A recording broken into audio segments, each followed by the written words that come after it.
doctrines dès même alors que les pères apostoliques étaient encore vivants. Et cette doctrine a traversé l'ère post-apostolique, mais ce n'est que plus tard qu'on a réalisé vraiment les grands dommages que Nicolas a dû amener dans l'Église. Mais nous allons mettre un peu Nicolas de côté, nous allons le voir le mercredi prochain, mais aujourd'hui nous allons parler de cette troisième génération, et c'est-à-dire le père, je ne veux même pas appeler le père, après les pères post-apostoliques, il y a eu une autre génération qui va aller entre les années 180 jusqu'aux années 280 et dont les hérésies ou les influences vont se faire plutôt remarquables dans les années 300. Tout va commencer à se cristalliser. L'Église ne sera plus vraiment ce que le Seigneur l'a laissé pour être, ou pour ne pas dire cette structure qui devait être une structure dédiée complètement au salut des âmes et à la proclamation de l'Évangile, a été complètement détournée. Il y a eu plusieurs formes d'hérésie. Et on ne va pas toutes les citer, on ne va pas toutes les regarder en détail. C'est juste des connaissances historiques. Je peux vous les énumérer. Il y a eu les Ébionites, il y a eu les Gnostistes, il y a eu les Marcions, il y a eu le montanisme, et les montanismes ont été ceux qui sont vraiment arrivés vers la fin du deuxième siècle. Et je vais m'attarder un peu sur eux, parce qu'au départ, ils étaient monothéistes, ou ils étaient ce qu'on appelait plutôt un modaliste. Un modaliste, c'est quelqu'un qui croyait en un seul Dieu, et que ce Dieu s'était incarné dans la personne de Jésus-Christ. Un modaliste ne croyait pas dans une multiplicité de personnes dans la divinité. Et certains auteurs du IIIe siècle ont écrit, ont déclaré dans leur écrit que une faction de montanistes était modaliste. Donc, on voit que on commence à avoir une friction ou une scission dans la doctrine fondamentale, une des piliers du judaïsme qui doit être le pilier de la chrétienté, parce que la chrétienté, c'est juste une suite du judaïsme, c'est que Dieu est un et un seul, indivisible. Dieu n'est pas deux, Dieu n'est pas trois. Si les Juifs étaient différents de toutes les autres religions ou de toutes les autres croyances de leur époque, c'est qu'ils croyaient qu'il n'y avait qu'un seul Dieu créateur de toutes choses. Et si nous, les chrétiens, pentecôtistes, apostoliques, aujourd'hui, nous allons être différents de toutes les autres formes de chrétienté qu'on voit de nos jours, c'est que nous allons croire qu'il n'y a qu'un seul Dieu, créateur de toutes choses. Alléluia, il est indivisible, il est unique, il n'a point d'égal, il n'a pas de compagnon, il n'a pas de genre, d'entité avec qui il s'associe. Il est tout seul Dieu. Dieu est seul sur son trône. Il ne partage ni sa gloire, il ne partage ni son trône. Au ciel, il n'y a pas deux ou trois trônes, il n'y a qu'un seul trône. Et c'est lui qui est assis sur ce trône-là, c'est le Créateur.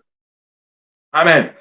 Donc, certains des auteurs du IIIe siècle vont nous dire que, et parmi les modalistes, plutôt, parmi les montanismes, ou les montanistes, il y avait des modalistes. Et ce qui nous pousse à croire que le montanisme a commencé à vraiment à dévier de cette doctrine fondamentale, et un de caractère influent de leur mouvement, c'était un avocat romain du IIIe siècle qui s'appelait Tertullian, et ce Tertullien Tertullien, ben, pour le romain Tertullium, Tertullien en français, Tertullien, qui a été un de piliers ou un des catalyseurs, et c'est lui littéralement qui a fait l'apologie de cette doctrine que nous connaissons aujourd'hui comme étant la Trinité. Et il a été un des défenseurs. Et c'est vers la fin du troisième siècle, c'est-à-dire vers les années 280, que cette doctrine se cristallise parmi les chrétiens. Elle s'épapille totalement, et elle a été plutôt favorisée par, premièrement, un manque de manuscrits. L'imprimerie était inexistante. Donc, pour avoir des copies des lettres qui constituent ce qu'on appelle la Bible aujourd'hui, c'était quelque chose de très cher qui était réservé à une classe bourgeoise, et le commun de mortels n'avait pas accès à la parole de Dieu comme nous avons ce privilège aujourd'hui. Donc, et c'était cette classe, ce clergé qui a, pour ne pas dire kidnappé la parole de Dieu, l'a rendu captif et a commencé à enseigner leur doctrine selon leur convenance ou la nécessité de ce qu'ils étaient en train de vivre ou de vouloir promouvoir. Et littéralement, l'Église a été kidnappée. À sa naissance, cette Église, premièrement, elle a été donnée par Dieu. L'Église est descendue du ciel, littéralement. Lorsqu'il y a eu l'effusion du Saint-Esprit, l'Église est née le jour de la Pentecôte. Cette Église qui était née le jour de la Pentecôte avait des doctrines fondamentales. Ils étaient catégoriques sur la nature de Dieu. Tu ne pouvais pas changer ni modifier la nature de Dieu. Ils étaient catégoriques sur la nature de l'homme. Dieu était saint et l'homme était pécheur. Et ce qui mettait devant l'homme une aspiration essentielle, c'est-à-dire la repentance. Pasteur Serge nous a prêché sur la repentance le dimanche passé. Il y a une seule chose qui va rendre Dieu content, c'est lorsque nous nous repentons. Alléluia. Et cette église primitive avait la doctrine du baptême d'eau par immersion au nom de Jésus-Christ pour le pardon de nos péchés. L'église primitive croyait que l'homme était pécheur et que Dieu était saint, et que la relation entre Dieu et l'homme était brisée, et que la seule façon de restaurer cette relation était pour l'homme de se repentir. Il devait se repentir et il devait se faire baptiser au nom de Jésus-Christ pour le pardon de ses péchés, et il devait par la suite recevoir le don du Saint-Esprit avec l'évidence de parler en langue. Savez-vous que le premier chrétien, il n'allait même pas te considérer chrétien si tu ne parlais pas en langue. C'est chaud, hein? Et vous savez que au départ, tous les chrétiens étaient juifs. Jusqu'à ce que Corneille, qui était un Italien, qui soit le premier non-juif à être converti. Et jusque-là, tous les juifs pensaient que la chrétienté était exclusivement pour eux. Ce qui fait que lorsque Pierre est interpellé par le Seigneur pour aller vers les païens, il est hésitant. Il laisse des traces littéralement dans le sol parce que le Saint-Esprit doit les tirer jusque dans la maison de Corneille. Et là, il n'a même pas le temps de finir son message. Boum, que le Saint-Esprit tombe sur les païens. Vous savez, lorsqu'ils les ont entendus parler en langue, la question était réglée. Pierre interjette avec cette exclamation: pouvons-nous refuser le baptême d'eau à ceux qui ont reçu le Saint-Esprit comme nous? comment est-ce que eux, ils avaient reçu le Saint-Esprit? Ils avaient parlé en langue. Acte 2, des langues semblables à des langues de feu, séparées les unes des autres, se posèrent sur chacun d'eux et ils furent tous remplis du Saint-Esprit et se mirent à parler en d'autres langues comme l'Esprit leur donnait de s'exprimer. Quand ils ont vu les païens parler en langue, ils se sont dit, wow, c'est tout comme nous. Il n'y a plus d'arguments. Et vous savez, aujourd'hui, le parler en langue est disputé parmi les chrétiens, ne sachant même pas que s'il n'y avait pas le parler en langue, on n'allait même pas être aujourd'hui accepté dans l'Église. On n'allait même pas être reconnu dans l'Église. Et le premier chrétien ne te considérait pas chrétien si tu ne parlais pas en langue. Le baptême du Saint-Esprit avait comme signe initial le parler en langue. Cette église primitive a enseigné la sanctification. Alléluia. Cette église primitive a enseigné la sanctification. Est-ce que je peux avoir un hochement de tête baptiste sur la sanctification? Alléluia. Cette église primitive a enseigné la sanctification. C'était un des enseignements ou une des doctrines fondamentales. Et ça, c'est notre bataille principale. C'est une de nos batailles principales aujourd'hui. Laissez-moi vous dire, l'Église va rencontrer une résistance farouche partout là où elle va aller. Savez-vous quoi? C'est Dieu qui a créé l'homme. Amen. Dieu a créé l'homme. Dieu a créé la terre. Si nous vivons, c'est parce que Dieu nous a créés. Si c'est lui qui nous a créés, il nous a aussi prescrit une manière de vivre. Amen. Il nous a prescrit une manière de vivre. Il sait qu'est-ce qu'il a mis en nous. Et il sait qu'est-ce qui est mieux pour que nous puissions fonctionner à notre meilleur et avoir un meilleur rendement. Mais notre société corrompue, notre monde corrompu, l'ennemi, notre ennemi, le diable, essaie de nous dicter une autre manière de vivre qui est contraire à ce que Dieu a prescrit que nous devions suivre. Et c'est pourquoi partout où la parole de Dieu est prêchée, elle va avoir une raison particulière. C'est de changer notre façon de vivre et de l'adapter à ce que Dieu a prescrit comme façon de vivre pour l'humanité. On ne prêche pas la parole de Dieu juste pour le plaisir de la prêcher. Quand on la prêche, on a un but principal. On veut altérer notre façon de vivre corrompue, déchue, et la ramener à la façon que Dieu a prescrit. C'est pourquoi quand on prêche la parole de Dieu, on rencontre toujours l'opposition parce que on la prêche pour changer les mentalités. On la prêche pour ramener les gens dans ce que Dieu a prescrit que ça doit être notre façon de vivre. Mais non, tu ne peux pas juste aller chez quelqu'un et lui dire, bon, tu dois changer ta façon de vivre et il va être d'accord avec toi. Allô? Et c'est pourquoi il y aura toujours une lutte. Si la parole de Dieu ne change pas notre façon de vivre, nous n'allons aller nulle part. Nous n'allons aller nulle part. L'homme est fondamentalement mauvais. Aïe, aïe, aïe, aïe, aïe. L'homme est fondamentalement mauvais. Ça prend la parole de Dieu pour nous remettre dans la bonne voie.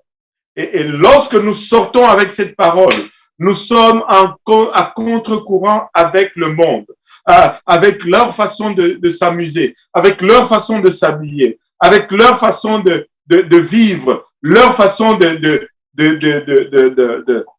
s'enrichir, leur façon de se comparer, de se mesurer, leur façon de réussir. Écoute, tout est en contradiction. Ce n'est pas étonnant que les gens, quand vous voulez vraiment prêcher la parole de Dieu, ils vont pas être nombreux à vous suivre. Nous ne pouvons pas mélanger le monde avec Dieu. Dieu nous appelle à être mis à part. Et ce processus de se détourner de tout ce voie mondain pour revenir à Dieu, ben, nous appelons cela la sanctification. Nous appelons cela la sanctification. Ainsi, cette doctrine a été pilier, était fondamentale dans l'Église primitive. Mais avec le temps, tout cela a été disparu. Il y avait une autre doctrine qui est de plus en plus rare de nos jours. C'est la guérison divine. Vous savez, Dieu guérit miraculeusement. Dieu guérit miraculeusement. Écoutez, je n'ai pas besoin de faire des simagrées, des acrobaties pour que Dieu guérisse. Alors, il y avait, je vais raconter une histoire. Il y avait une dame qui, je ne me rappelle plus comment elle s'appelait. Elle venait souvent de l'Abitibi. Amen. Et elle venait, sa mère vivait à Montréal, elle vivait à l'Abitibi. Et quand elle venait visiter sa mère, elle venait à l'église. En ce temps-là, on était très peu nombreux. Et on la voyait venir et puis elle partait, on lui parlait un peu.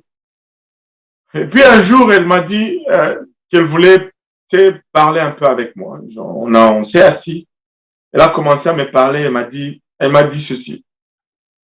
Vous savez, à chaque fois que je suis en Abitibi, j'ai hâte de venir à Montréal. Parce que je suis venu pour la première fois dans votre église et quelque chose s'est passé. Et elle me dit ceci, qu'elle avait eu un accident de voiture et que cet accident de voiture l'avait laissé avec une douleur au dos très pénible. Elle ne pouvait pas s'asseoir pour plus de 30 minutes. Qu'elle ne peut pas rester assise comme ça. Et dans sa voiture, le siège de sa voiture était adapté à son dos, des choses comme ça. Donc, elle dit qu'elle est venue à l'église et elle s'est rendue compte que nos services, vous savez, des fois, c'est pas 45 minutes, c'est 1h45 minutes. Alléluia. Si c'est court. Alléluia. Maintenant, elle dit, elle était assise là, mais il y avait tellement une présence de Dieu qu'elle ne voulait alors pas du tout partir. Elle dit, elle a prié, Seigneur, je n'ai jamais senti quelque chose comme ça, mais je ne peux pas rester assis longtemps. Elle dit, alors qu'elle était assise là, elle a senti une chaleur commencer dans sa nuque et descendre dans son dos. Et le mal qu'elle avait est parti instantanément. Et plus jamais elle n'a eu mal au dos depuis ce jour-là. Ça, c'était ça l'église primitive. Personne n'est allé imposer le main sur elle. Personne ne savait même pas qu'elle avait mal au dos. Mais Dieu l'a guérie instantanément. Nous sommes partis au Congo. Nous avons vu plusieurs guérisons instantanées durant nos croisades là-bas. Et vous savez quoi?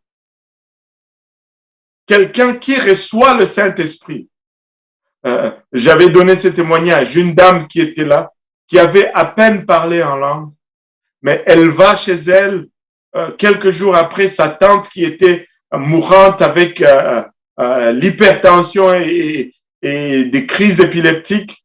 Elle fait une crise la nuit, elle était partie, les yeux convulsés. Elle dit, elle est allée, elle a commencé à prier. Et ça, c'est son témoignage. Elle dit, je n'ai pas prié comme toutes les autres fois là. Je n'ai pas dit, je te lie, esprit des morts. Vous savez, c'est ce genre de prière qu'on prie toujours en Afrique. Il y a un esprit pour tout. C'est vrai qu'il y a un esprit pour tout, mais bon. Anyway, esprit de mort, esprit je ne sais pas quoi, quitte. Et dit, je n'ai pas prié comme ça. Je parlais tout simplement en langue, comme je venais juste de... Et il dit, ça sortait, ça sortait, ça sortait. Et du coup, sa tante est revenue. Et aujourd'hui, le médecin dit que son hypertension n'est plus là. Et guéri comme ça, guérison divine. Pasteur Pablo, on était avec lui là. Il me dit, il y a 2 semaines, il me disait ceci. Il m'appelle tout excité un après-midi. Il dit, pasteur, tu ne vas pas croire ce qui est arrivé. J'étais juste en train de témoigner à un couple à qui je donne une étude biblique. J'étais en train de parler du Congo. J'étais en train de parler de l'unicité de Dieu. Mais il y a eu une présence de Dieu dans cette salle et la dame, elle a commencé à secouer sa jambe. Elle me dit, je ne sais pas, mais tu parles de ce que tu parles, mais j'avais extrêmement mal au genou. Mais le mal est parti tout seul. Et une guérison instantanée, une guérison divine qui arrive.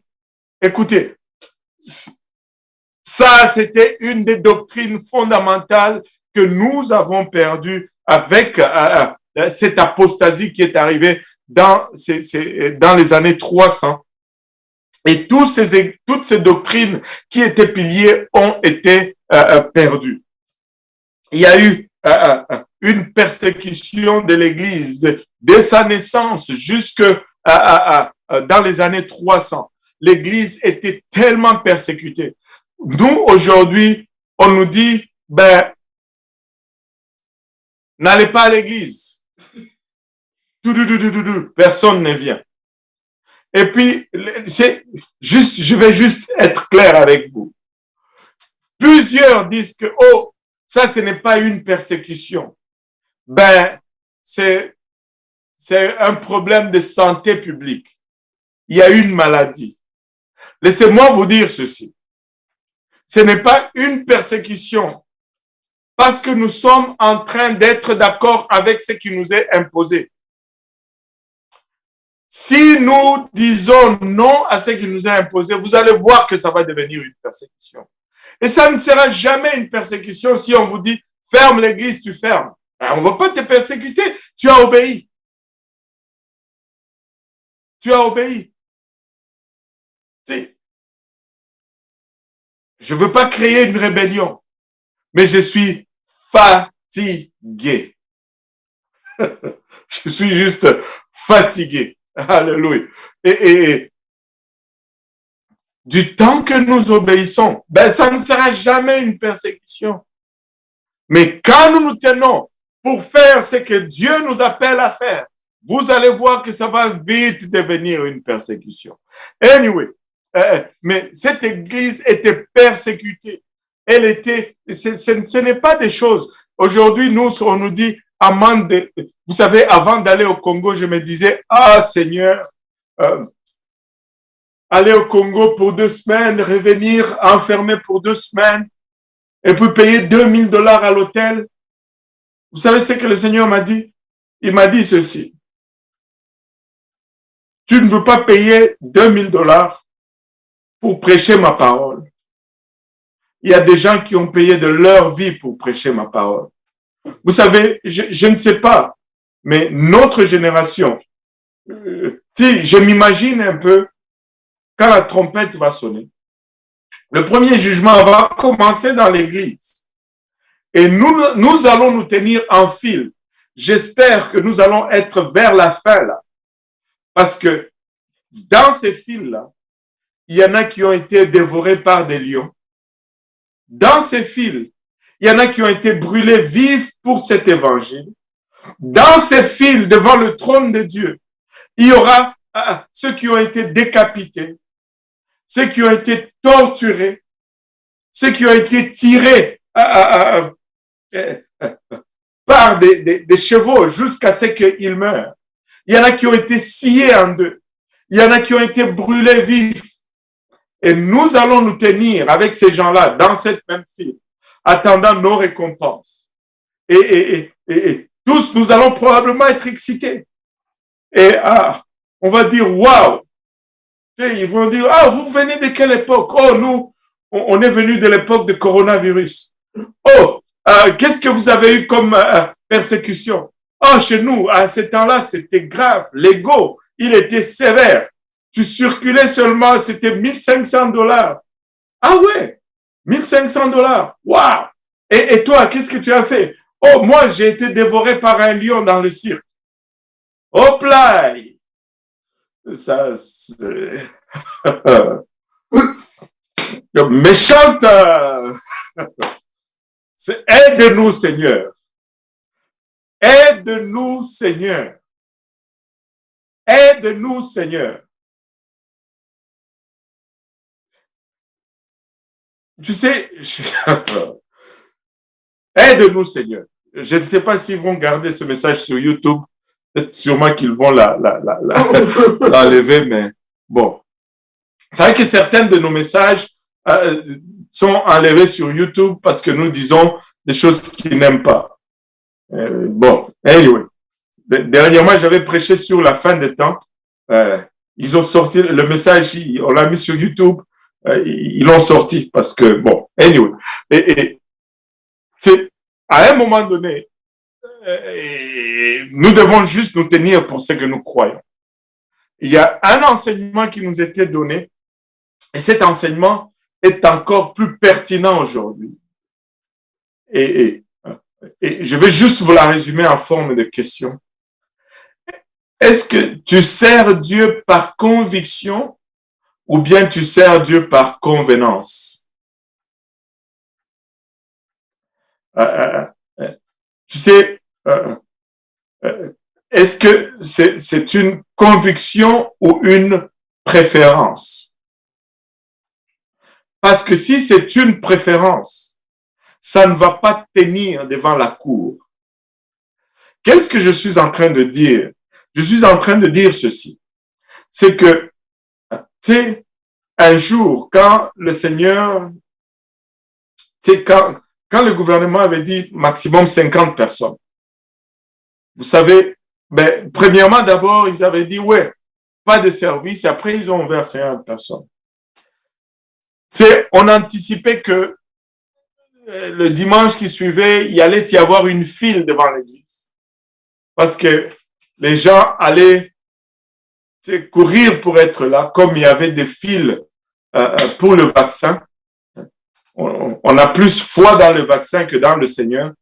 Anyway, aujourd'hui, en tout cas, il y a un esprit de révolte à moi. Pardonnez-moi, alléluia, amen, gloire à Dieu. Écoutez, on espérait que les gens allaient être en file, on allait avoir un problème. Mais non. Le monde, on passait devant les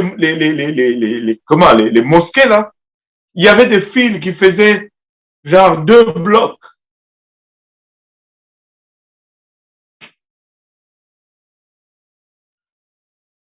Et je priais, le Seigneur me dit, ben, qu'on commence d'abord par remplir les 50, et puis après, il va nous donner plus. Écoute, si on a droit à 25, j'aimerais qu'on soit 35 dans chaque service. Et là, Dieu va dire, OK, on va avoir plus. Si on a droit à 50, il faut qu'on soit 70 dans chaque service. Que les gens attendent dehors parce qu'ils ne peuvent pas rentrer. Et là, on peut se tenir devant le trône, on peut se tenir devant le gouvernement, et le gouvernement saura que ce n'est pas une préférence, mais c'est une conviction, que nous sommes convaincus que nous ne pouvons pas vivre sans notre Église. Je ne sais pas qu'est-ce que tout ceci a à voir avec l'histoire de l'Église, mais on va y revenir. On va y revenir. Alléluia. Oh Seigneur Jésus. Et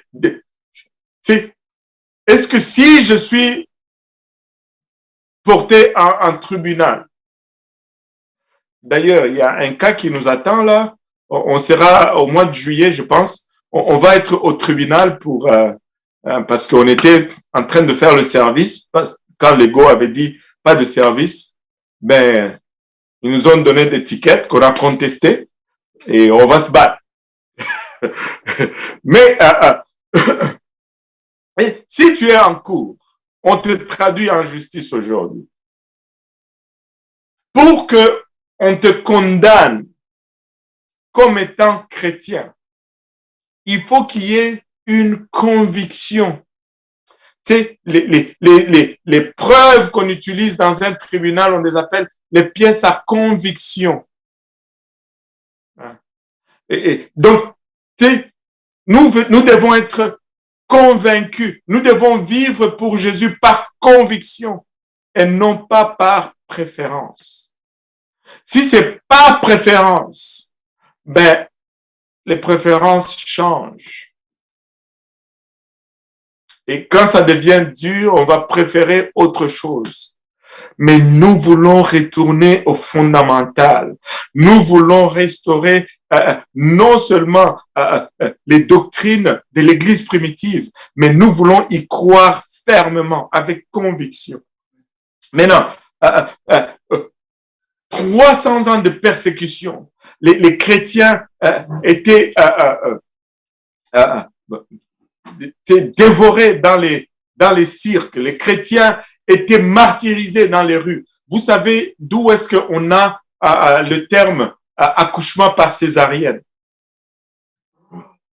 Le terme accouchement par césarienne tire ses origines dans l'atrocité des soldats romains, les soldats de César, qui, lorsqu'ils persécutaient l'Église, quand ils rencontraient une femme chrétienne, ils prenaient leur baïonnette et ouvraient le bas du ventre et sortaient le bébé et les fracassaient à terre. Et cette coupe qu'ils faisaient dans le ventre de maman, c'est ce qu'on appelait une césarienne de Jules César ou de César romain. Et c'est ce que nos compères ont dû vivre pour porter l'étendard du nom de Jésus-Christ. C'est ce qu'ils ont dû passer à travers à cause de la conviction qu'ils avaient que ce Jésus était Dieu. Nous n'avons rien vu. Nous n'avons rien vécu.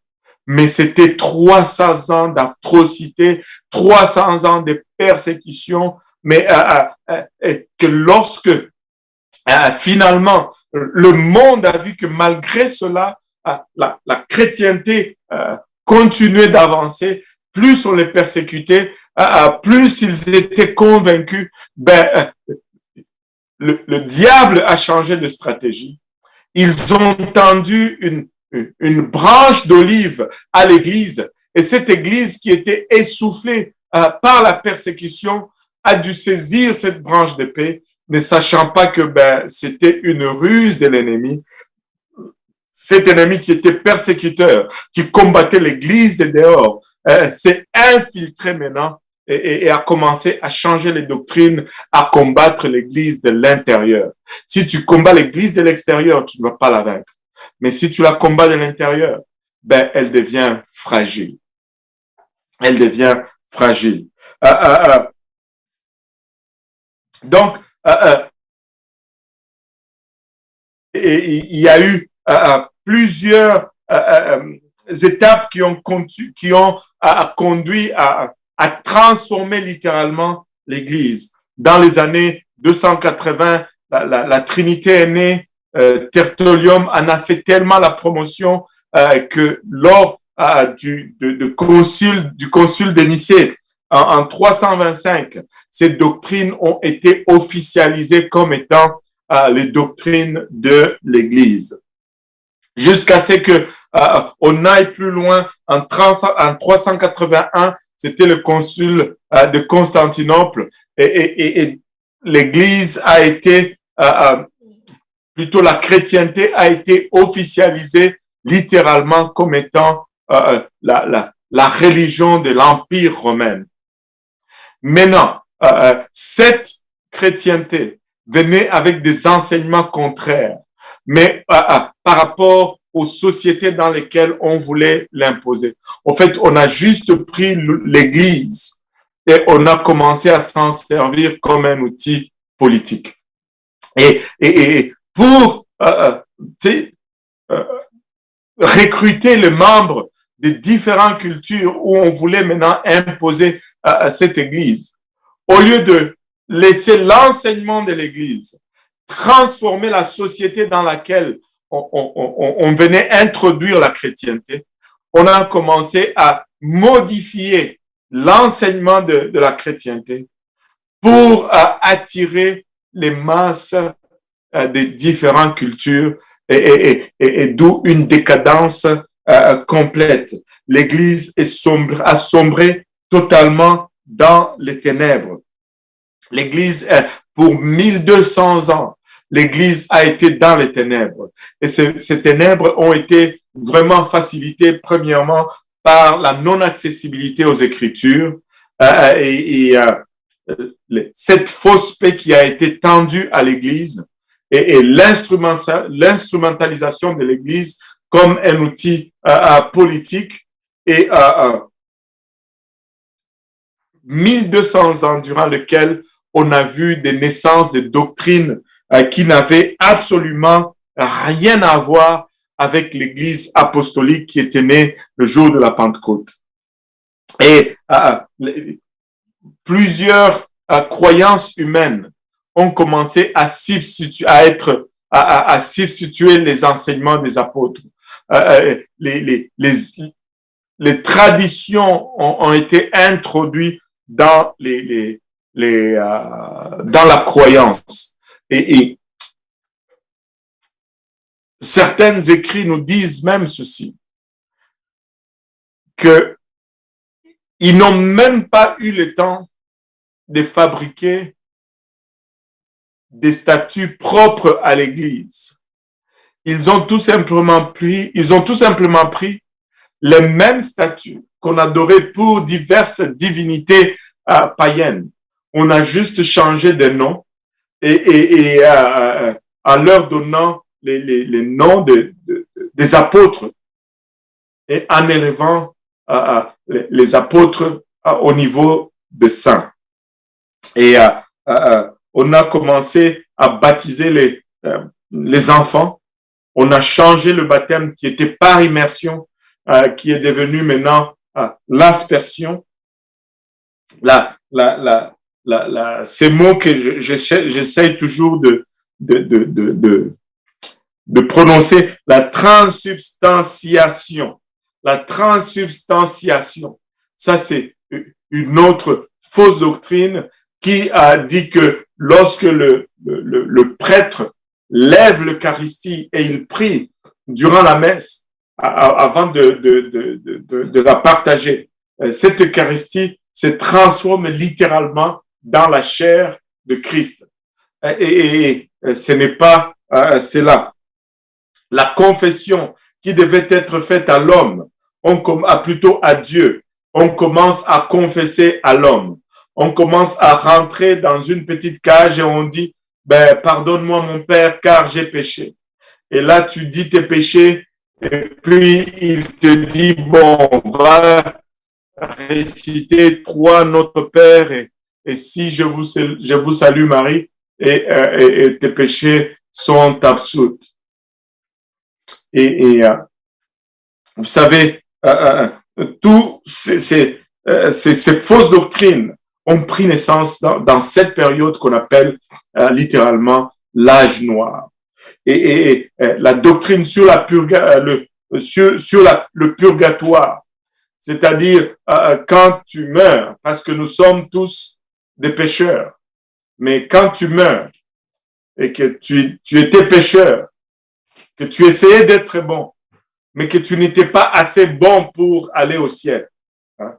Tu meurs, il y a une chambre spéciale qu'on appelle purgatoire, hein, qui vient d'un terme où tu vas être purifié ou purgé. Et tu vas être dans ce purgatoire. Mais alors que tu es dans le purgatoire, ta famille va payer l'indulgence au prêtre. Et comme ta famille paye l'indulgence au prêtre, le prêtre va prier pour toi pour que tu quittes le purgatoire et que tu ailles au ciel.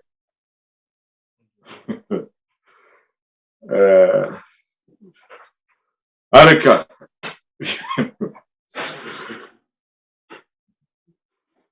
Il n'y a pas une telle chose dans la parole de Dieu. Pour, il n'y a pas de verset biblique pour le purgatoire, s'il vous plaît. et ça n'existe pas dans la parole de Dieu. Donc, la canonisation de saints. Là, on va prier pour quelqu'un, on va prier à quelqu'un qui soi-disant était martyr ou quelque chose, et on prie par cette affaire-là, par cette personne-là. Et si il y a 3 miracles qui sont accomplis en priant par le canal de cette personne-là, cette personne est canonisée. D'abord, on va te béatifier. Tu deviens une bien-aimée ou un bien-aimé. Et puis après, on te canonise, tu deviens saint. Là, vous vous demandez, mais pasteur, où est-ce qu'il a appris toutes ces choses? Parce que j'étais un bon catholique avant. J'étais un très bon catholique. et vous savez, la Bible nous dit qu'il n'y a qu'un seul Dieu et un seul médiateur entre Dieu et l'homme, Jésus-Christ, l'homme. Il nous dit homme, dans son humanité. C'est lui le seul qui est apte à intercéder pour nous. Nous avions, je vais raconter une histoire, un témoignage pour montrer un peu comment le diable utilise toutes ces choses. Écoutez, le diable utilise beaucoup ces choses. Et ça, c'est une histoire qui était passée chez nous.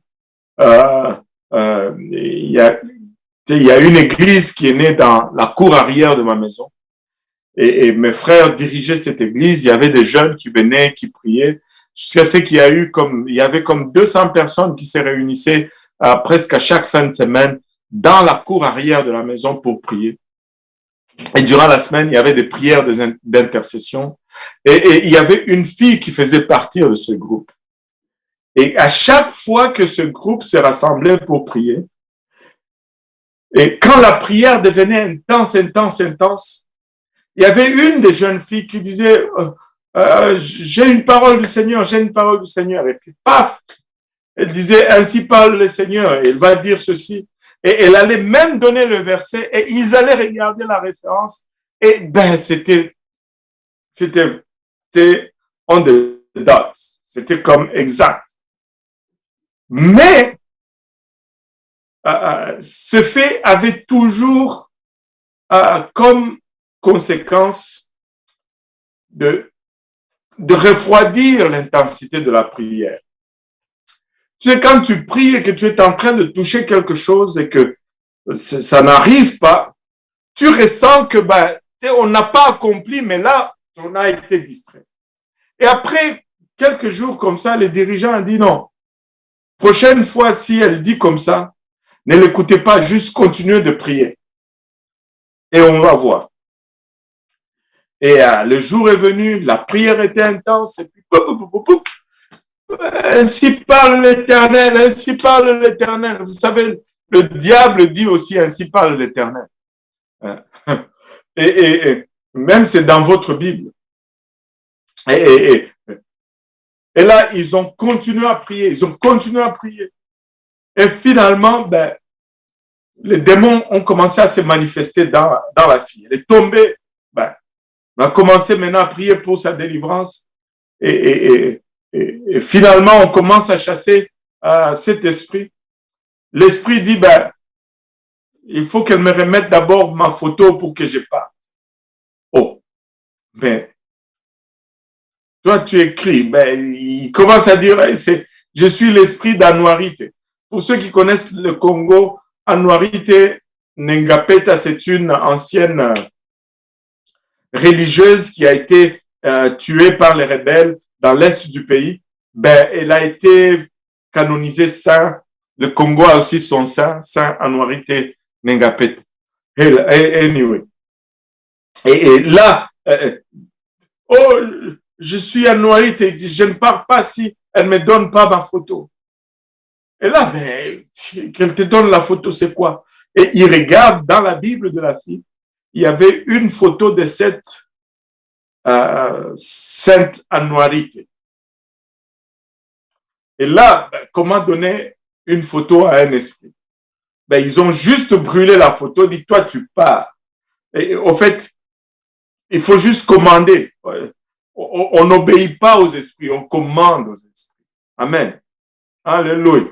Et pars, tu pars. Parce qu'on te dit de partir, tu pars et on brûle la photo.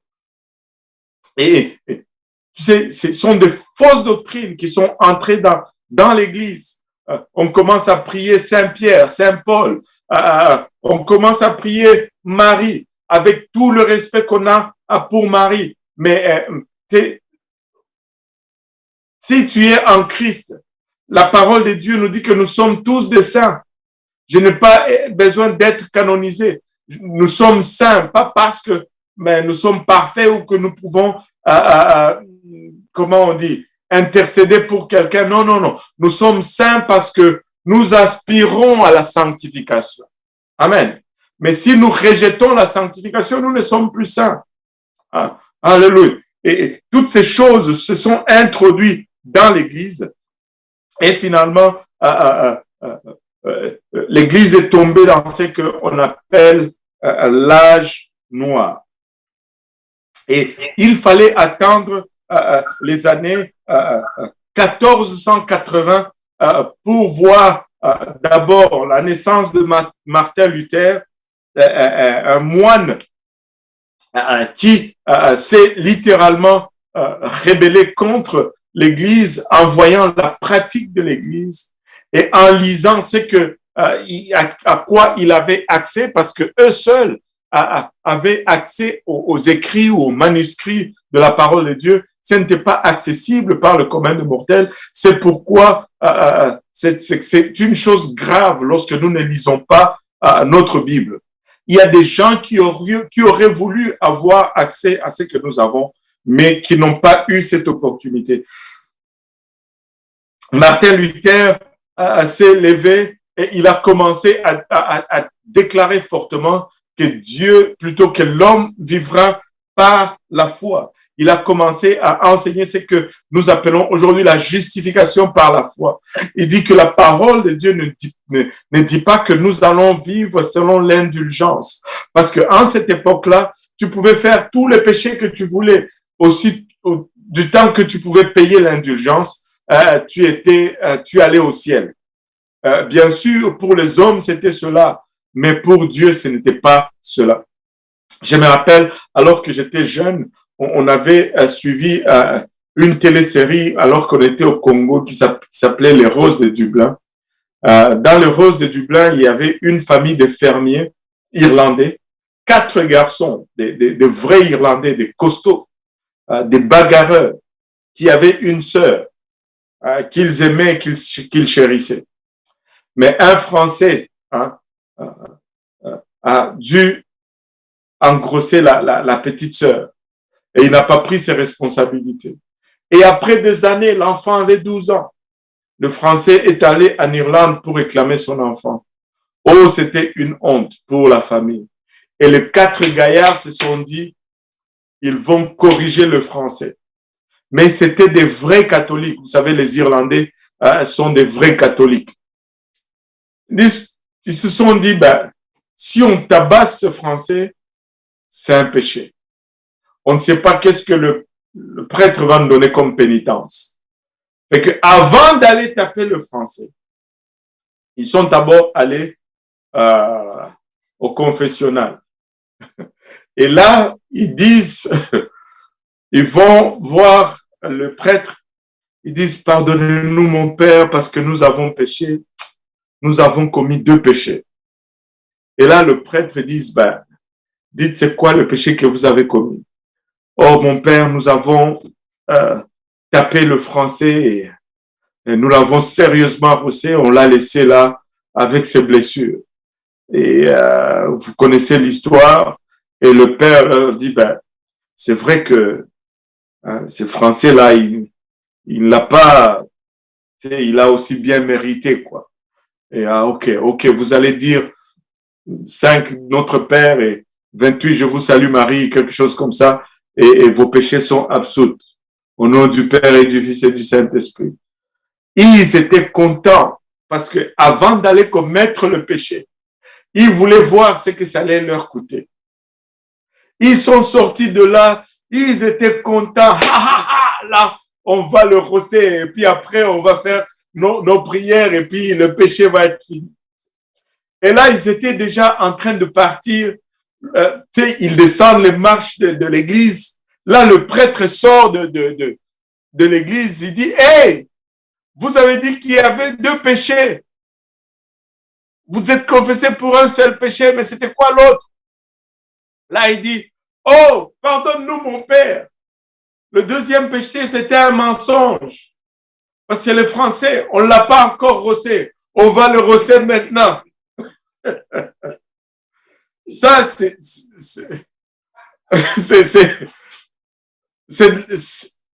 l'indulgence.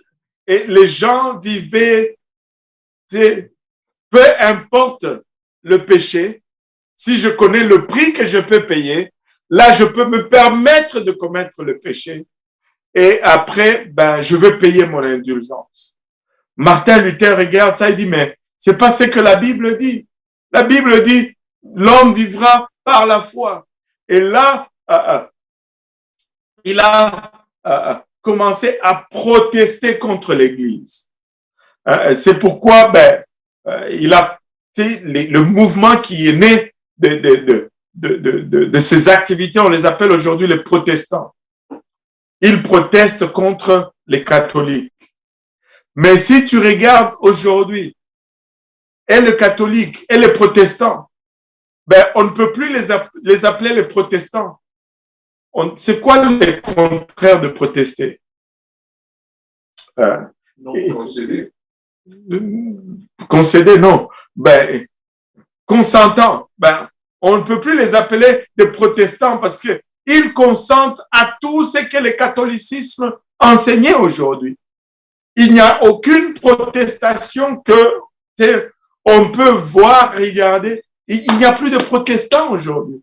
Alors que lorsqu'ils ont commencé, juste ce mouvement de repentance, juste ce fait de se détourner, Dieu a honoré cela, bien qu'ils n'étaient pas dans la plénitude de la vérité, mais parce qu'ils se sont détournés, ils ont commencé à marcher dans la bonne direction. Tu pouvais voir, alléluia, la présence de Dieu, la puissance de Dieu parmi eux. Mais aujourd'hui, c'est parti. C'est parti.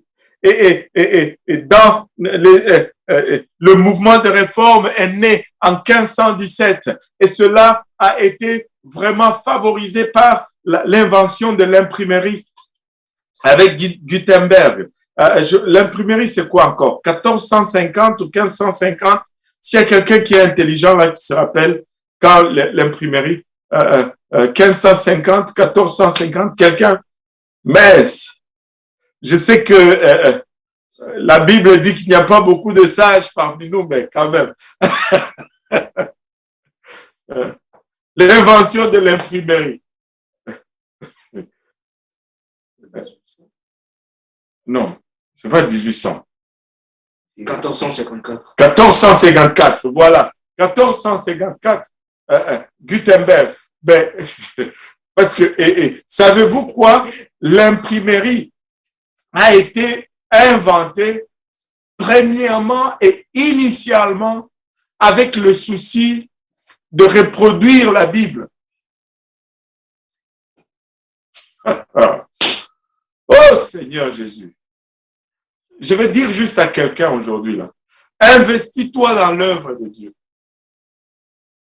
Et Dieu va te bénir. Ne cherche pas la richesse, cherche Dieu et Dieu va te donner tout le reste. Anyway, ça c'était juste. Et 1400, combien? 1454. Et ce n'est pas étonnant que moins d'un siècle après, il y a des mouvements. Parce que là, on commence à imprimer plus facilement des Bibles. Et on commence à rendre cela plus accessible à plusieurs personnes. En 1517, le protestantisme voit naissance avec comme thème principal justification par la foi. Et en 1536, il y a maintenant ce qu'on appelle aujourd'hui les presbytères, l'église presbytérienne. Qu'est-ce que eux ils ont amené? Ils ont commencé à dire, mais regardez, aujourd'hui, on a littéralement transformé la Sainte Seine. La Sainte Seine est devenue comme la Sainte Seine a remplacé l'Évangile. C'est pourquoi dans l'Église catholique, après qu'on se baptise, on va se communier. Ils ont ce qu'on appelle les 7 sacrements. C'est qui se rappelle encore des 7 sacrements?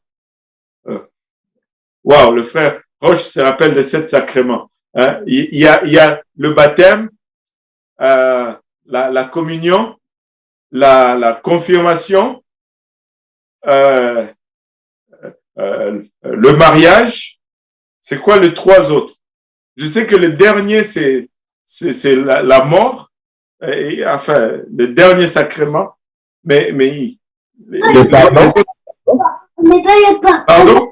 Le sacrement du pardon. Il y a le sacrement du pardon, ça, je ne sais pas. Les catholiques vont discuter. Le sacrement du pardon. Est-ce qu'il y a un autre sacrement? L'ordre. L'ordre, ça, c'est quoi? C'est quand? L'ordre et le mariage.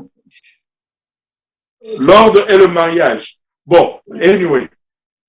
Et là, ils ont littéralement enlevé l'extrême onction. Il y a plein de choses, en tout cas, anyway. et ils ont remplacé l'évangile par les sacrements. Et ils se disent aujourd'hui, pour être sauvé, il faut que tu communies. Non, la parole de Dieu dit, pour être sauvé, il faut que tu obéisses à l'évangile. Et les presbytères reviennent et ils nous disent, la communion ou la Sainte Seine n'est pas un sacrement salutaire, mais c'est juste un mémorial, un souvenir pour se rappeler c'est que l'Église, plutôt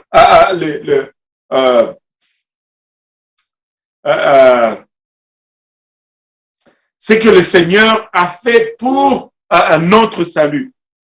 Le communion est un mémorial. Et on appelle cela le calvinisme. Mais le calvinisme s'est beaucoup développé. Il y a eu aussi une autre théorie du calvinisme qui dit une fois péché, une fois sauvé, sauvé pour toujours. C'était aussi des gens calvins. À chaque fois, il y avait une étape qui allait vers la bonne direction. Dieu honorait cela. C'est pourquoi tu vas voir des mouvements de Dieu dans tous ces groupes. Mais comme ils stagnaient là-dessus, au lieu de continuer dans cette marche, ils perdaient cette onction, ils perdaient ce qu'ils avaient gagné. C'est pourquoi être stationnaire dans sa marche avec Dieu, ce n'est jamais bon. Ce n'est jamais bon. Et tu sais, dans les années 1511, ça s'entrecroise vraiment avec le calvinisme, le protestantisme. Il y a eu, je dirais pas un mouvement, un sursaut de mouvement, mais il y a eu un personnage en particulier que j'aime toujours mentionner. Il s'appelait Michael Servet. D'autres l'appellent Michael Servetus et d'autres l'appellent Miguel Serveto. Mais c'était un théologien. Mais les gens comme ça, on dirait que on n'en fait plus. Je ne sais pas si vous avez déjà fait un constat. Dans l'ancien temps, les gens étaient très intelligents. Tu sais, ils pouvaient étudier 5, 6 domaines et exceller dans tous les domaines. Mais aujourd'hui, ben, nous avons de la misère juste à exceller en mathématiques, un seul domaine. Aïe, aïe, aïe. Aide-nous, Seigneur. Et regardez, Michael servait de 1511 à 1553. Écoutez ceci, je vais vous lire un peu un morceau sur la vie de ce grand homme. C'était un théologien. Il était un théologien, physicien, cartographe, humaniste espagnol. Il fut le premier à énoncer la fonction de la circulation pulmonaire. C'est-à-dire, c'est lui qui a découvert comment l'air rentre dans le poumon et le sang circule. Donc, il a touché la médecine, il a touché la théologie, il a touché la cartographie. Et tu sais, c'est quelqu'un d'intelligent.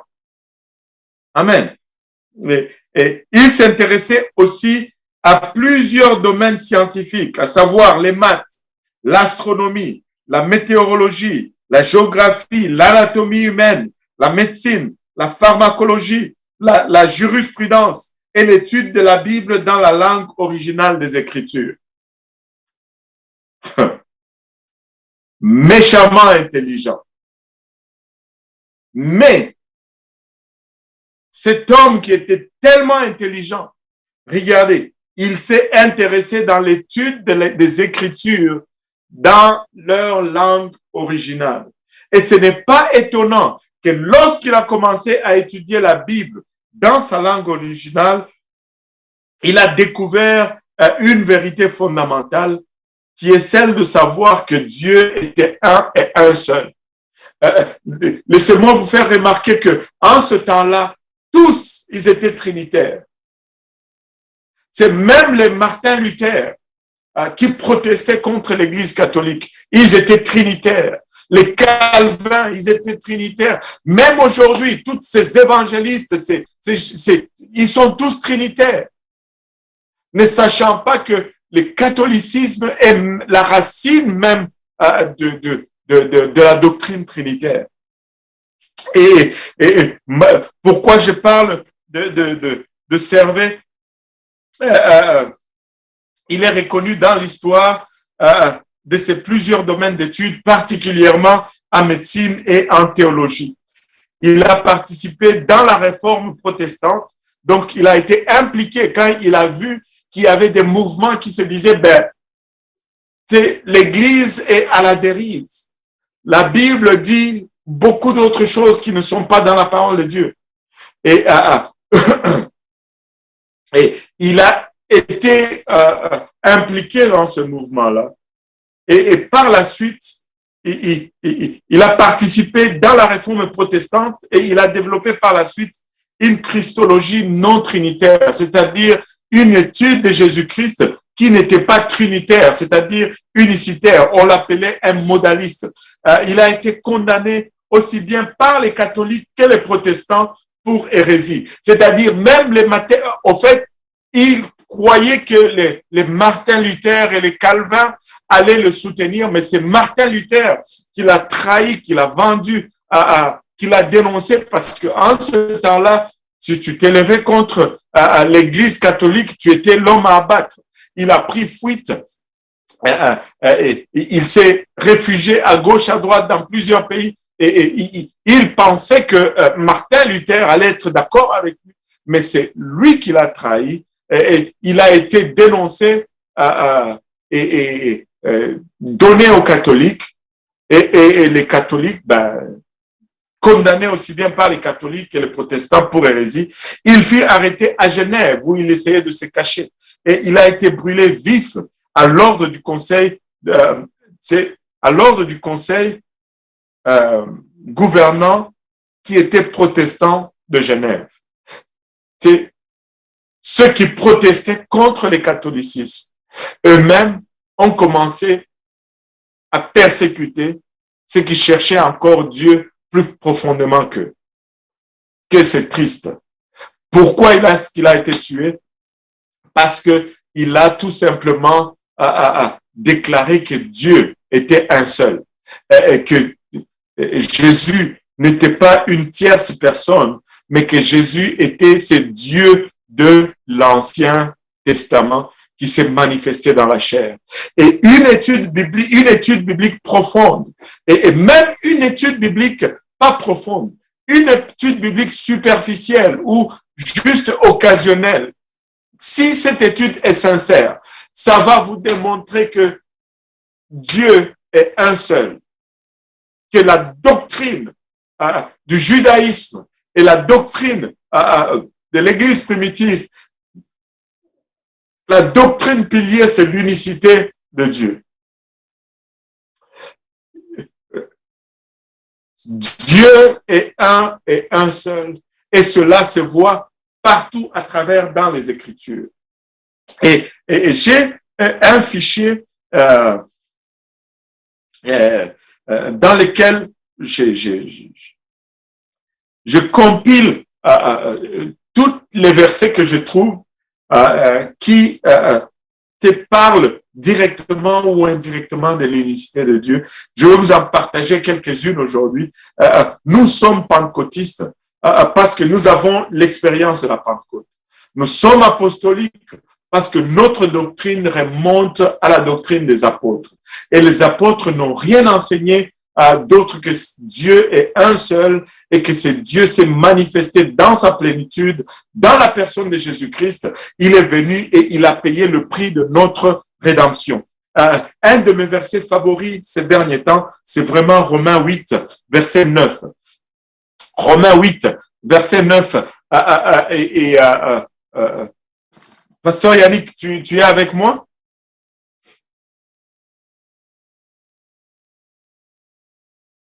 Alléluia. Est-ce que tu peux me shooter Romains 8, verset 9? J'aurais dû t'envoyer ceci, mais honnêtement, je n'ai pas eu le temps. On était dans une phase où les travaux avançaient. Je me disais, je vais quitter tôt pour venir, mais faire une bonne diapositive et puis, mais un bon PowerPoint. Mais, bon, si quelqu'un pouvait me remplacer pour les chips. Alléluia. Oui. Pour vous, vous ne vivez pas selon la chair, mais selon l'esprit. Si du moins l'esprit de Dieu habite en vous. Si quelqu'un n'a pas l'esprit de Dieu, pose un peu. Relis ça lentement. Pour vous, vous ne vivez pas selon la chair, mais selon l'esprit. Si du moins l'esprit de Dieu habite en vous. Si du moins l'esprit de Dieu habite en vous. Même verset. Regardez la suite. Si quelqu'un n'a pas l'esprit de Christ, il ne lui appartient pas. Wow! Dans le même verset, l'esprit de Dieu, l'esprit de Christ. Avons-nous deux esprits en nous? Oh non, non, non, non, non, non, non, non, non, non. Nous avons un seul esprit. C'est l'esprit de Dieu et c'est l'esprit de Christ. Paul ne fait aucune différence entre l'esprit de Dieu et l'esprit de Christ. Il n'y a aucune différence. Jésus, c'est Dieu manifesté dans la chair. Allô? Oui, elle dit qu'elle essaie de parler, mais ça ne fonctionne pas. Pardon?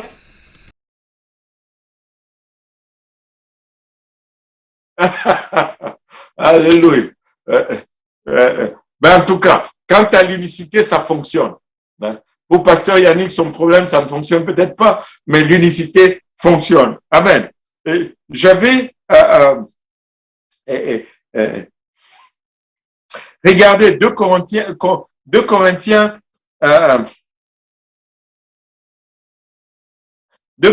5, 19. 2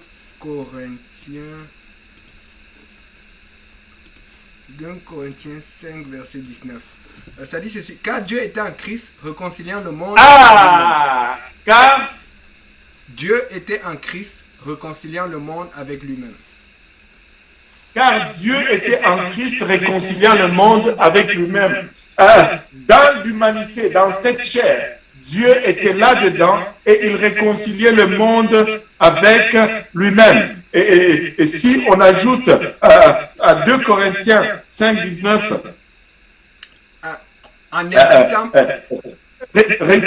continue un peu. En n'imputant point aux hommes leurs offenses, et il a mis en nous la parole de la réconciliation. Ouais, continue. Jusqu'au verset 21. Nous faisons donc les fonctions d'ambassadeurs pour Christ, comme si Dieu exhortait par nous. Nous vous en supplions au nom de Christ, soyez réconciliés avec Dieu. Celui qui n'a point commis le péché, il l'a fait devenir péché pour nous, afin que nous devenions en lui justice de Dieu. Justice de Dieu. Puissant, puissant, puissant. Et si on épouse ceci, ou si on marie ceci avec 2 Colossiens, plutôt Colossiens 2, versets 8 et 9.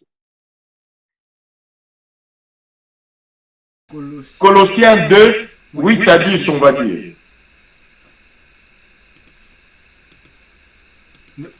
Prenez garde que personne de vous ne fasse de vous sa proie par la philosophie et par une vaine tromperie, s'appuyant sur la tradition des hommes, sur les rudiments du monde et non sur Christ. Car en lui habite corporellement toute la plénitude de la divinité.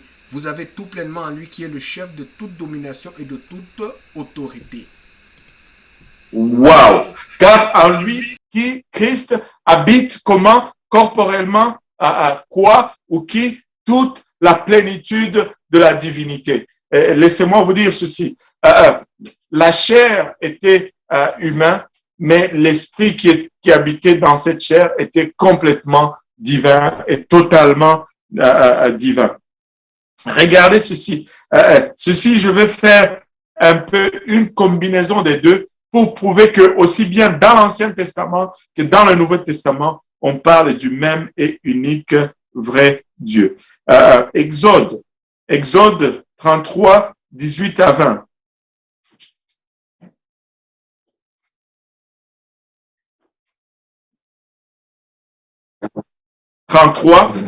Exode 33, 18 à 20. Exode 33, 18 à 20. Je lis au nom du Seigneur. Moïse dit, fais-moi voir ta gloire. L'Éternel... Pause. Moïse demande, fais-moi voir ta gloire. Moïse veut voir la gloire de Dieu. Et Dieu va lui répondre. Regardez les éléments de réponse de Dieu. Verset 19. L'Éternel répondit, je ferai passer devant toi toute ma bonté et je proclamerai devant toi le nom de l'Éternel. Je fais grâce à qui je fais grâce et miséricorde à qui je fais miséricorde. Pose un peu. Je n'avais pas encore vu ceci, mais là je viens de le voir encore. Vous savez, les gens, quand ils vont essayer de justifier la Trinité dans la Bible, ils vont essentiellement... Johan, cherche-moi le câble, va demander à Sipa le long câble là, et viens me brancher parce que il me reste seulement 10% ici. En tout cas, regardez ceci. Ils vont se baser non pas sur la substance, mais ils vont toujours se baser sur un aspect grammatical de ce qui est dit. Et jamais sur la doctrine. Ça ne va jamais être une énoncée doctrinale, mais ça va être juste une question de structure ou de présentation. Oubliant que déjà dès le départ, c'est une traduction d'une langue à une autre. Regardez ceci au verset 19. L'Éternel répondit, c'est Dieu qui parle. Amen. L'Éternel répondit, je ferai passer devant toi toute ma bonté et je proclamerai devant toi le nom de l'Éternel. Pourquoi il ne dit pas, je proclamerai devant toi mon nom? Il dit, je proclamerai devant toi le nom de l'Éternel. Comme s'il y avait deux éternels. Un éternel qui dit, ben, je vais proclamer devant toi le nom de l'Éternel. Mais tu ne vas jamais prendre... Mais dans le Nouveau Testament, ils vont prendre cet exercice et dire, non, il n'y en a pas deux. Il y en a un seul. Amen. Il y en a un seul. il n'y en a pas deux. Pas parce que Dieu, il parle des fois comme ça. Ce n'est pas parce qu'il a parlé comme ça que je peux déduire que maintenant, il y a deux éternels. Je ferai passer devant toi toute la bonté et je proclamerai devant toi le nom de l'Éternel. Je fais grâce à qui je fais grâce et miséricorde à qui je fais miséricorde. En d'autres termes, je pardonne qui je veux.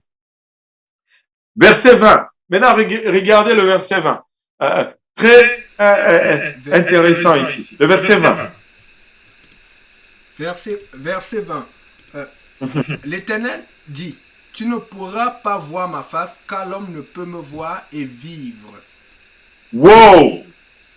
Moïse dit, verset 18, fais-moi voir ta gloire. Dieu dit, tu ne peux pas voir ma face. Moïse voulait voir la gloire. Dieu dit, tu ne peux pas voir ma face. Donc, la gloire égale la face. Amen. Au moins un hochement de tête baptiste. Hein? Alléluia. Mais maintenant, regardez ceci. Regardez maintenant dans 2 Corinthiens 4, verset 5 et verset 6. 2 Corinthiens 4, verset 5. Nous ne prêchons pas nous-mêmes. C'est Jésus-Christ le Seigneur que nous prêchons. Et nous disons vos serviteurs à cause de Jésus. Car Dieu qui a dit, la lumière brillera du sein des ténèbres, a fait briller la lumière dans nos cœurs pour faire resplendir la connaissance de la gloire de Dieu sur la face de Christ. Sur la gloire de Dieu sur la face de Christ. Oh, maman Langai, j'ai envie de danser un peu, mais je ne peux pas parce que si je danse un peu, je vais disparaître de la caméra. Écoutez, quand Moïse dit, montre-moi ta gloire, il dit, tu ne peux pas voir ma face. Mais Dieu dit, si tu veux voir ma gloire, regarde la face de Jésus. C'est là où ma gloire se trouve. Parce que sa face égale sa gloire. Ouh! Alléluia! Et regardez celui-ci. Il n'y a que Dieu qui peut pardonner le péché. Regardez ceci.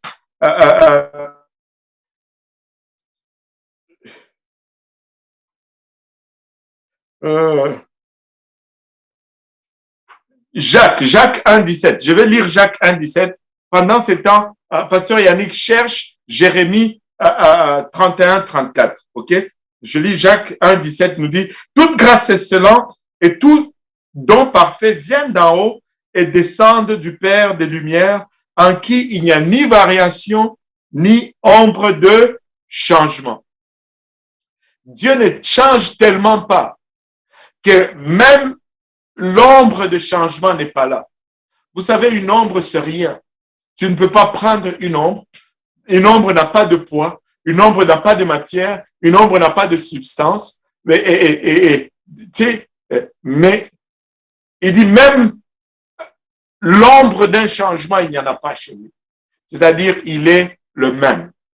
Amen. Maintenant, regardons ce que Dieu nous dit dans Jérémie 31, 14. Jérémie 31, 14. Celui-ci n'enseignera plus son prochain, ni celui-là son frère, en disant, connaissez l'Éternel, car tous me connaîtront. Depuis le plus petit jusqu'au plus grand, dit l'Éternel, car je pardonnerai leur iniquité et je ne me souviendrai plus de leur péché. Car je pardonnerai leur iniquité et je ne me souviendrai plus de leur péché. Maintenant, si on va plus loin, dans Matthieu 9, verset 5. Matthieu 9, verset 5, ça dit, car lequel est le plus aisé de dire, tes péchés sont pardonnés, ou de dire, lève-toi et mange. Aïe, aïe, aïe, aïe, aïe, aïe, aïe. Lis-moi le 6 aussi. Or, afin que vous sachiez que le Fils de l'homme a sur la terre le pouvoir de pardonner les péchés, lève-toi, dit-il au paralytique, prends ton lit et va dans ta maison. Le Seigneur venait de dire à un paralytique, les péchés sont pardonnés. Jérémie nous dit que c'est lui qui pardonne nos péchés. l'Éternel. Et là, lorsqu'il était questionné sur cela, il dit, vous pensez vraiment que je n'ai pas ce pouvoir? Je vais vous en montrer même plus. Et il leur fait une démonstration. Regarde, c'est lui qui pardonne nos péchés, c'est Dieu. Il n'y en a pas d'autre. Vous savez, un Jean, c'est puissant. 1 Jean 5, 19 à 21. 1 Jean 5, 19 à 21, ça dit ceci. Nous savons que nous sommes de Dieu et que le monde entier est sous la puissance du malin. Nous savons aussi que le Fils de Dieu est venu et qui nous a donné l'intelligence pour connaître le véritable.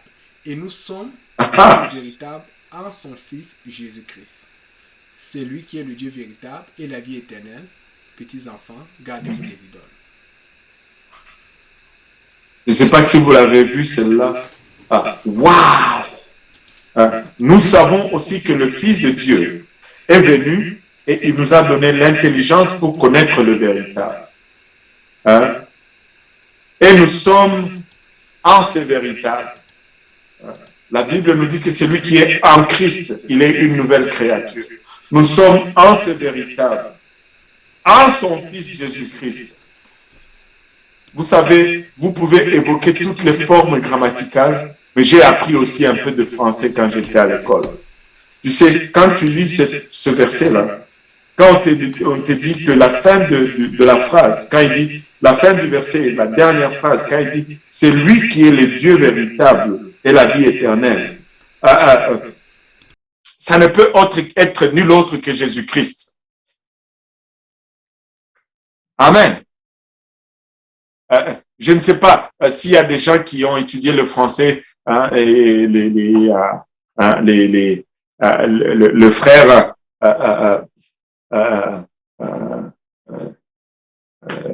le frère Patrick qui ont fait l'université là en français. Et, écoute, peut-être moi j'ai dit des choses pas vraies, mais il est là, il peut me corriger. Vous voyez. Et regardez ceci, grammaticalement parlant.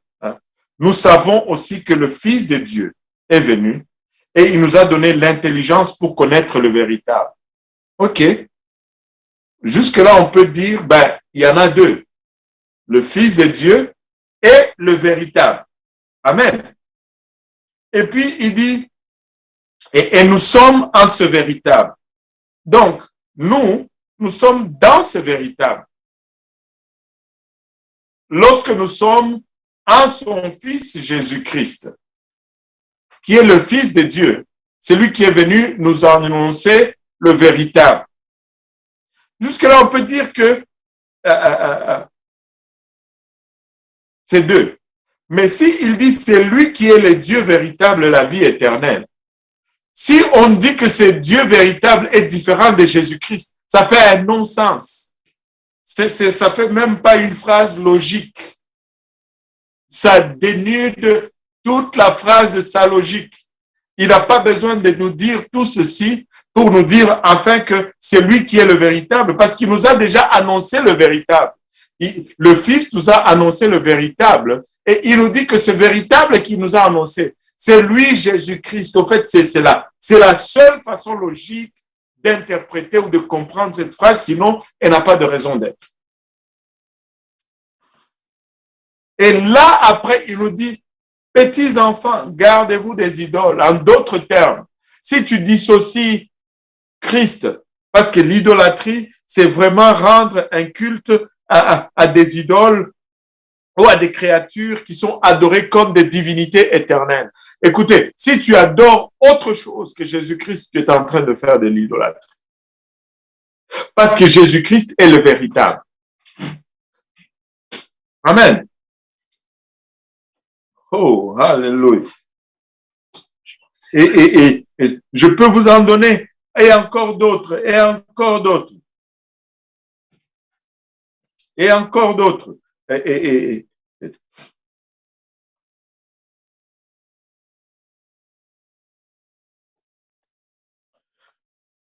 aïe, aïe, aïe.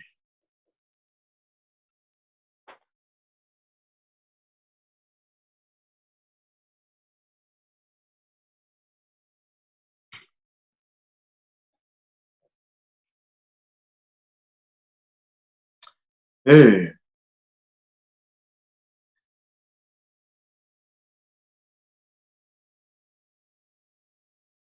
Je vais vous donner juste peut-être un dernier.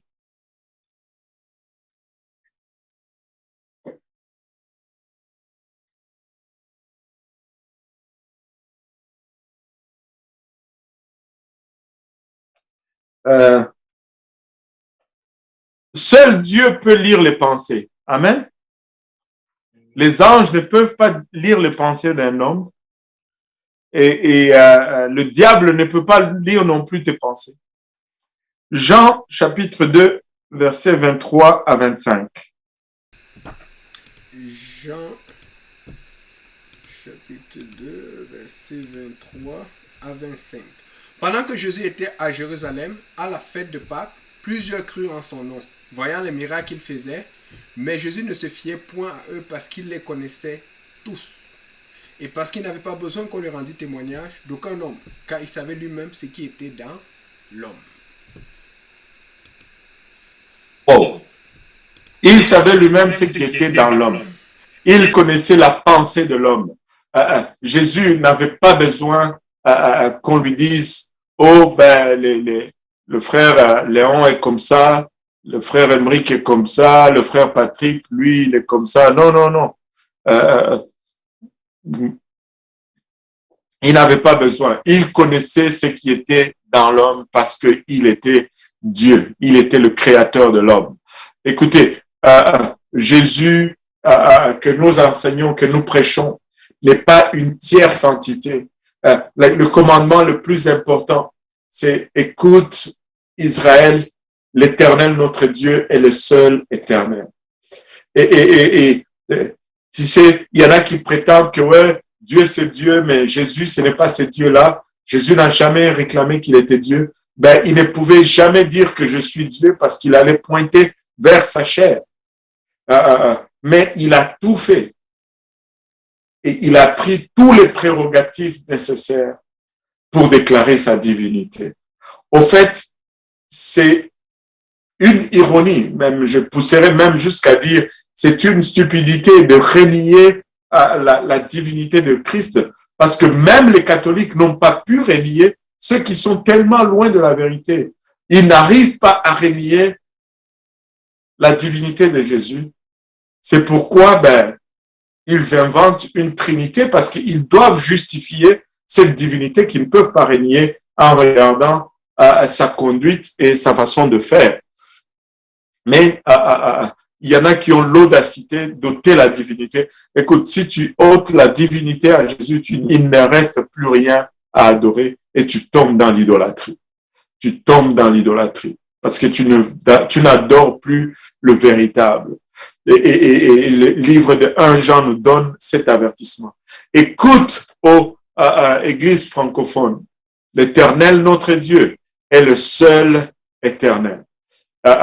Ça, c'est une des doctrines qui prend sa racine non seulement dans la doctrine apostolique, mais au-delà de cela, dans la création, dans tout l'Ancien Testament, et le Nouveau Testament n'introduit pas une nouvelle divinité, mais le Nouveau Testament nous révèle tout simplement qui est ce Dieu. Et dans l'Ancien Testament, il était caché, mais dans le Nouveau Testament, il est révélé. Dans l'Ancien Testament, c'est l'ombre de choses, mais dans le Nouveau Testament, c'est la substance elle-même que nous voyons. Et Jésus est Dieu manifesté dans la chair. Et ça, c'est une des principales doctrines qui a été perdue dans tout cet amalgame d'événements qui ont conduit l'Église dans l'âge noir. Mais quand l'Église émerge de cela, l'Église récupère cette connaissance et l'Église doit proclamer haut et fort que nous croyons en un seul Dieu. Écoutez, aujourd'hui, tu peux enseigner presque plein de choses, mais si tu commences à enseigner sur l'unicité, tu deviens une cible à abattre. Et tu peux et les gens vont t'aimer en disant, en faisant toutes les autres doctrines. Mais quand tu commences à toucher l'unicité, ce n'est pas le monde qui se dresse contre toi, mais c'est tout le restant de cette fausse chrétienté qui t'attaque. Mais nous allons élever l'étendard du seul et unique vrai Dieu. Nous allons élever l'étendard du nom de Jésus. Les gens nous qualifient de Jésus seul. Nous ne sommes pas Jésus seul, nous sommes Jésus tout. Amen. Alléluia. On va arrêter là pour aujourd'hui. On a parlé de cette doctrine de l'unicité. La semaine prochaine, on va parler de la doctrine de la sanctification. Amen. Est-ce qu'il y a des questions par rapport à ça aujourd'hui?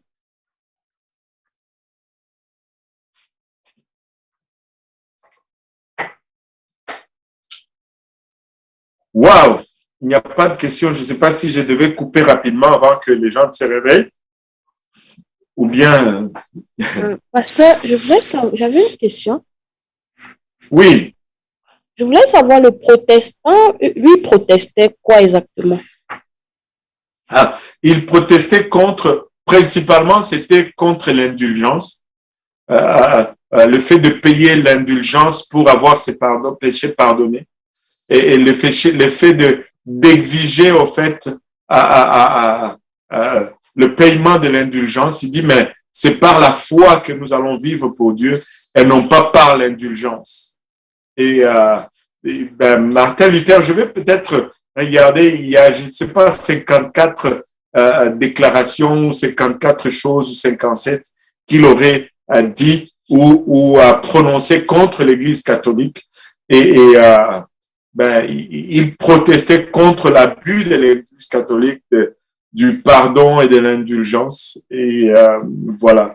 Mais aujourd'hui, il n'y a pas grande protestation, en tout cas, parce qu'ils ont le même langage.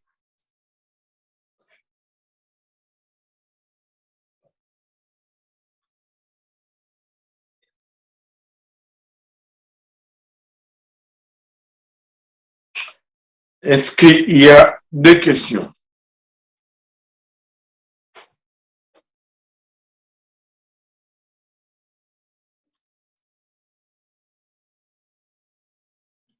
Pasteur, il y a la sœur Jessica qui lève la main.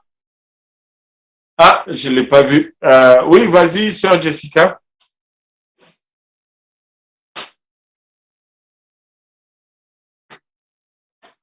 Allô, sœur Jessica, tu peux poser ta question?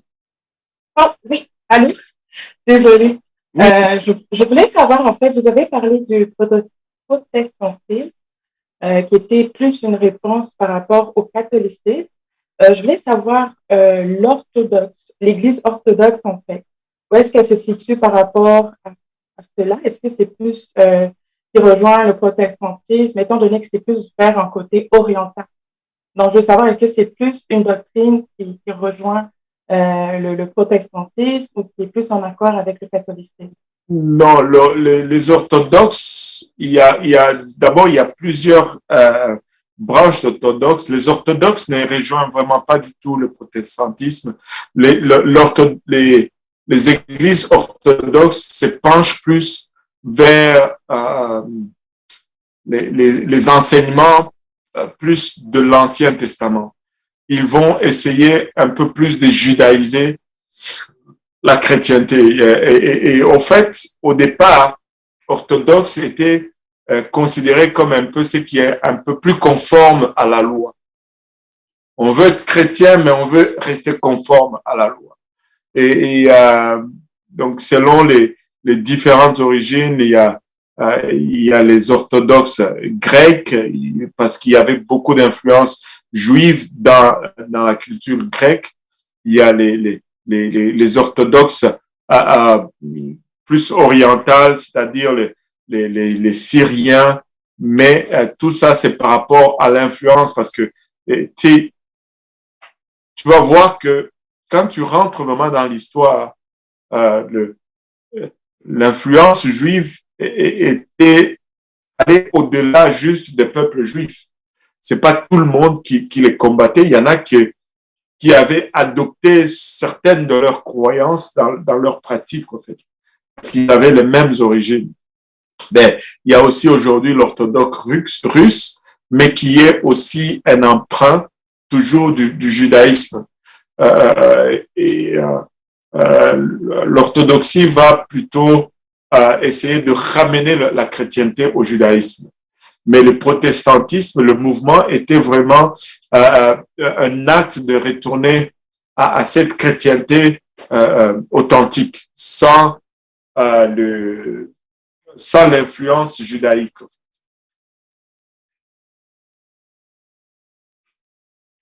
C'est un peu ça.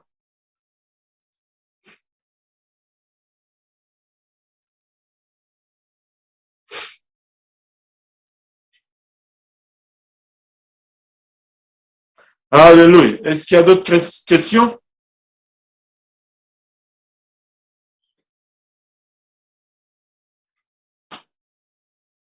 Alléluia.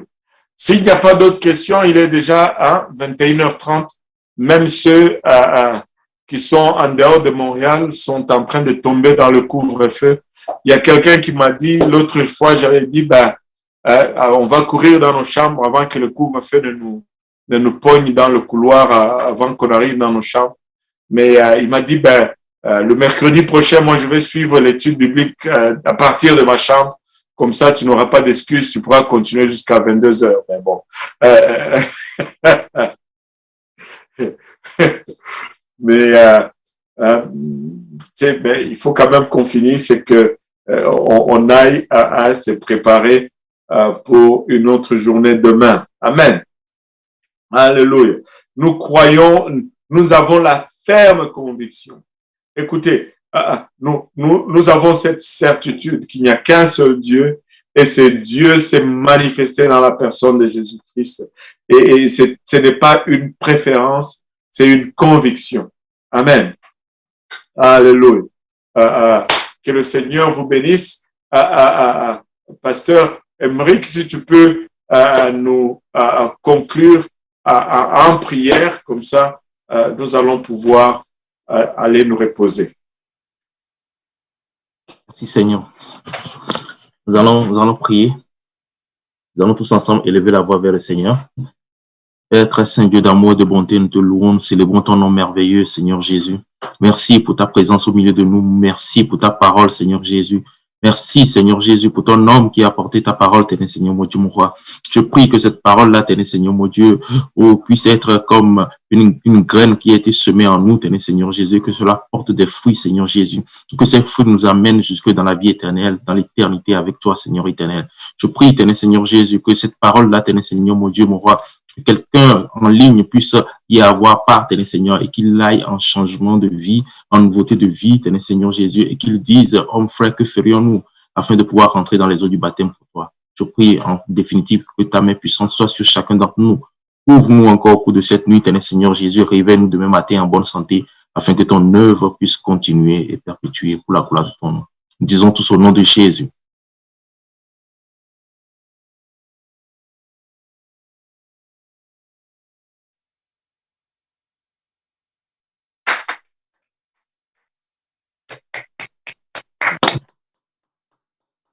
Jésus. Alléluia. Amen. Que le Seigneur vous bénisse tous abondamment et content de voir la famille Tilmé connectée. Maman Tilmé me manque beaucoup.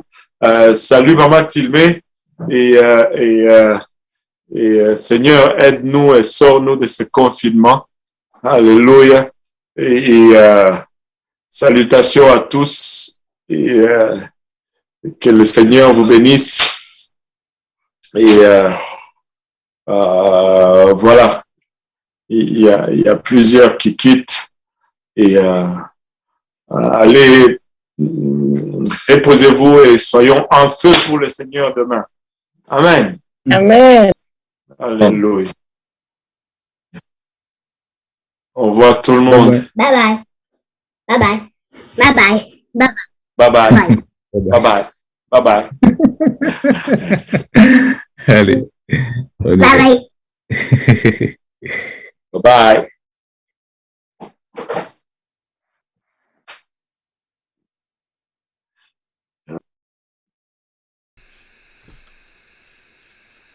Voilà, mesdames, messieurs, c'est la fin pour aujourd'hui. Prochaine diffusion, service de l'église de Pierrefonds avec Pasteur Serge Toa ou le frère Boaz.